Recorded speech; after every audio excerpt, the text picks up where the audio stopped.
တော့တရုတ်စကားပန်းမွန်းတော့ပဲဖြစ်ပါတယ်ဒီပန်းလေးတွေကိုချိုးပြီးတုပ်ထားတာပါဒ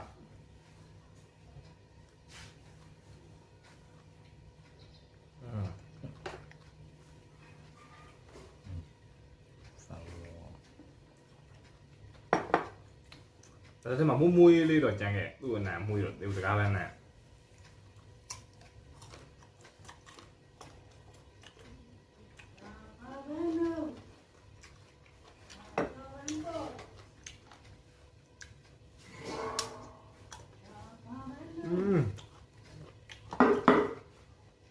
就，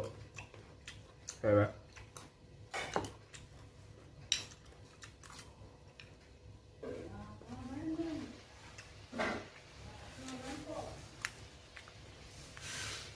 好就啦，木木的讲了，哦，我比讲的呢，也低的呢。